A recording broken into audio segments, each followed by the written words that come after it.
小时候特别爱吃旺旺碎冰冰，一天要吃2、3根那一种，怎么劝都没有用。家里人怕我吃坏肚子，就骗我说警察叔叔专门抓这些吃碎冰冰的小孩。这一招在小时候真的特别管用，我整整1个月都不敢碰碎冰冰。结果那天二哥突然来找我玩，还神秘的说要给我看一个他的好东西，说我这从下面掏出了一根旺旺碎冰冰，还说这是他好不容易才搞到手的。我当时整个人都被吓到了，没想到二哥这个家伙居然这么大胆，敢在光天化日之下吃旺旺碎冰冰，赶紧拒绝了他。没想到二哥生气的对我说：“你难道忘了你一半我一半，你是我的小伙伴了吗？”听到这一句话，我整个人浑身一颤。对呀，要是我现在拒绝了二哥，那我以后还会有小伙伴吗？最后我还是没经得住诱惑，吃了二哥的那一根。人总是在做错事之后才会反省，我也不例外。吃完后，我的嘴角就流下了悔恨的泪水，想到自己不久之后可能就会被抓了。于是我回家偷偷把作业埋在了家里的后院，还写下了遗书，告诉爸妈再生一个，到时候把这份作业留给他，让他连我这一份一起努力下去。那天晚上我因为没写作业，被打得差点和作业葬在了一块。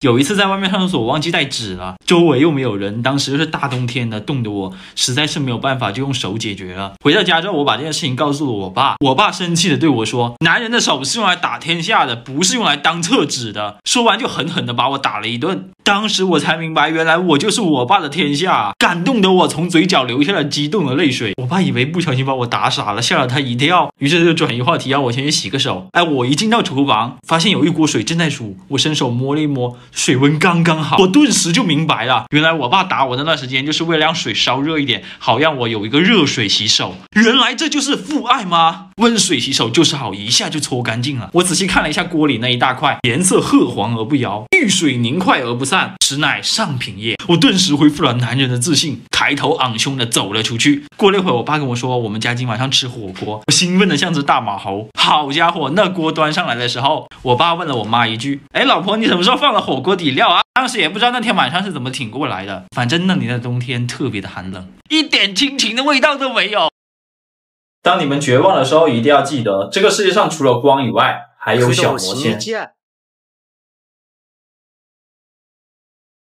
最近老是有人说我现在这样子是开了特效的，还说这才是我本人，比不开特效的时候帅多了。好家伙，今天我就来证实一下，前面才是我本人。おはようございます。I'm mad at Disney, they tricked me. 兄弟们，我发现你们真的是越来越尿了，你们知道吗？上次我不是拍了一个澄清视频吗？结果就有粉丝说：“张周你变装之后是开了特效吧？你真人其实长你头像那样子吧？”好家伙，感情我300多个视频全部白拍了，连我长什么样子都不知道的。那么今天就让你们来见识一下什么是中二病帅哥。嘿。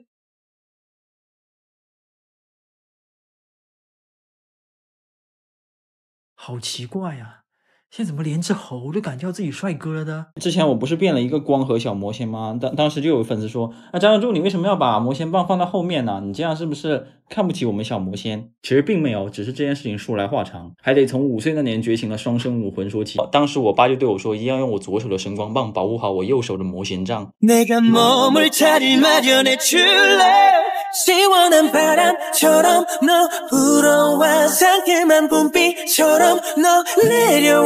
小时候过年，我们小伙伴们最喜欢做的就是放鞭炮了。记得有年大年初一，我爸和二叔他们要打牌，怕我们会打扰他们，就给了我们足足5块钱出去玩。当时把我和二哥激动的，一路上都在算等一下能买几个鞭炮和辣条。就在我们忘乎所以的时候，二哥突然发现地上有一张红色的纸，走近一看，好家伙，上面居然写着100万！最重要的是还有银行水印，天地银行发行。当时二哥激动的连手上的5块钱掉地上都懒得捡了，拉着我就要跑去小卖部进货。你瞧瞧二哥这家伙打小就是聪明，直接反手一巴掌过去，麻烦你用脑子想想行吗？这100万，等一下人家怎么找得开？老板不要面子的呀！然后我提议先用老爸的名字去买一车，到时候让老板送到家里面，让咱爸付钱，我们再把这100万给老爸，他们新的一年里一定笑口常开。二哥觉得我说的非常对，就回家把老爸的身份证偷了出来，然后去到镇上用老爸的名义买了1车辣条和鞭炮，并跟老板约定好第2天在二哥家门口集合。第2天村里面果然来了辆大卡车，老板为了庆祝这桩大生意，一路上放鞭炮过来的，敲锣打鼓，大家都没见过这么大的阵仗，纷纷跑来围观。而我爸和二叔出来的的时候看到大卡车，直接都懵了。最后我二哥装逼的从人群里面慢慢走出来，然后从屁股里面掏出了那张100万大钞。那一刻绝对是我们人生最巅峰的时刻。当然最后那一个年，我和二哥是在医院里面过的，得亏我俩有医保，但那100万就只能烧给我们了。小时候过年大家最爱玩的就是真人 CS， 那种打人不会疼的枪，大家分成2队，谁先进攻到对方阵营谁就赢。记得有一次对方阵营躲在了一个废弃的排粪道里，就像电视剧里的地道战一样，真的是易守难攻。我们打了半个小时都没有攻下来，就在弹药准备不够的时候，我突发奇想，既然正面战场实力，那就要用奇异谋。是我要到了公厕那边，偷偷把排粪道的方向转向了那个废弃排粪口。好家伙，随着时间的推移，对面就像是被炸了一样，第一个人率先大喊一声：“我操，我战死了！”接着他们那群龟缩的队友全部都爬出来，被我们一举击破。虽然我把自己弄得浑身是屎，但却赢得了自己队友的欢呼，还因为自己手上的 AK 不小心掉进坑里，意外收获了一把黄金 AK。可没想到的是，就这样我被对面记仇了。等到下一把的时候，他们整个队只针对我一个，把我逼到了公厕里，无处可逃的我就像是一只待宰的羔羊，直到自己危险的处境。这个时候我要是被抓了，估计头都会被按在厕所里面。当时的公厕特别简陋，就是一条通道上面盖一些木板，没办法，我一个进步打算从木板上面走过去，被从后面来一个偷袭。没想到走到一半，木板翻了个面，狡猾的我瞬间2个胳膊各挂在了一块，枪横着和我一起挂着。好在刚刚排过厕所，我的脚就没有碰到屎。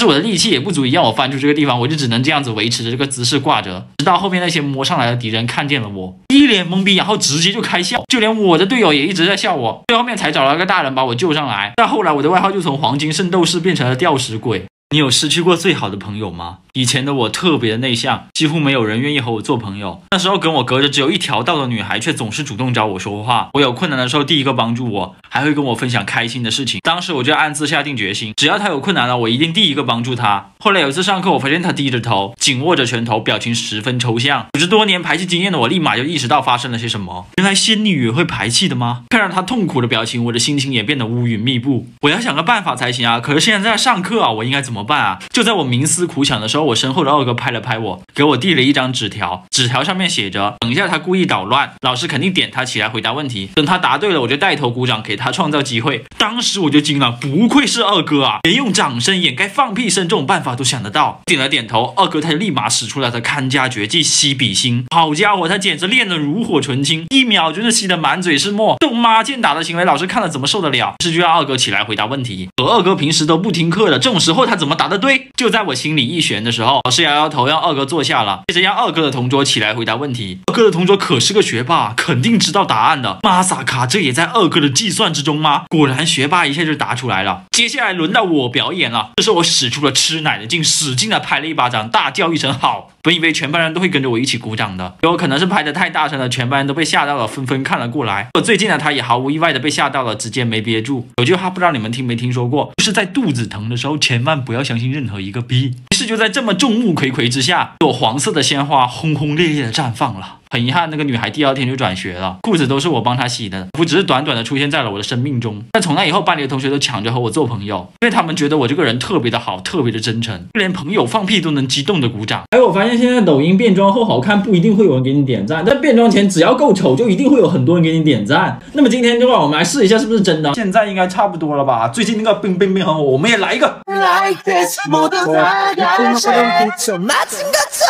Bang bang, bang bang, bang bang.